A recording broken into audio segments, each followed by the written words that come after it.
Hello, আমি কামরুদ্দিন বিভব। Welcome to webacademybd.org। HTML5 এবং CSS3 beginner Bangla tutorials 1। So HTML5 এবং CSS3 রাইট করার জন্য যে সফটওয়্যারটা আমাদের নিডেড, যে টেক্সট এডিটরটা লাগবে, তা হচ্ছে নোটপ্যাড প্লাস প্লাস।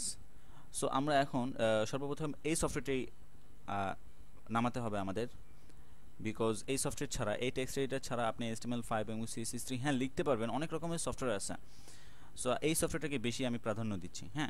সো এই সফটওয়্যারটা আমার নামে notepad++.org, বা আপনি গুগল ক্রোমে নোটপ্যাড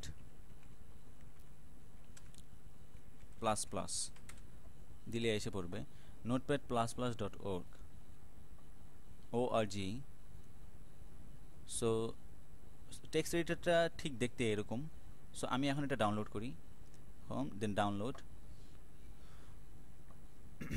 সো আমি নিজে ডাউনলোড করব না, বিকজ আমার অলরেডি কম্পিউটারে আছে। সো আপনারা notepad++ জিপ প্যাকেজ, এটা ডাউনলোড করে নিতে পারেন। ডাউনলোড করে আপনারা আনজিপ করে নিয়ে ইনস্টল করে নেবেন। সো ইনস্টল করার পরে ঠিক দেখতে এরকমটি হবে।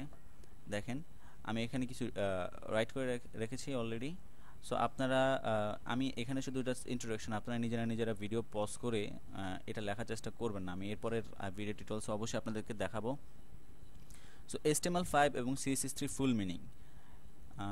ফুল মিনিটে দেখি। HTML5 এবং CSS3: HTML5 Hypertext Markup Language and CSS Cascading Style Sheet।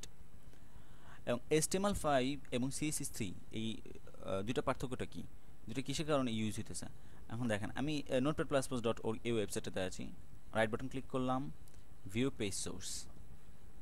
দেখেন এখানে কত রকম হিজিবিজি লেখা। আপনারা এগুলো নিয়ে মাথা ঘামানোর কোনো দরকার নেই। আমি জাস্ট আপনাদেরকে একটা এক্সাম্পলটা দেখাচ্ছি। এ যা দেখতেছেন BR, div, এগুলো সব HTML এর কাজ। এবং আপনারা এখানে দেখতেছেন এই যে একটা ব্যাকগ্রাউন্ড কালার আছে, হালকা ছাই কালারের। দেন এখানে একটা কালার আছে, এই বাটনের একটা কালার আছে। যত ডিজাইনের কাজ দেখতেছেন এগুলো সব CSS এর কাজ।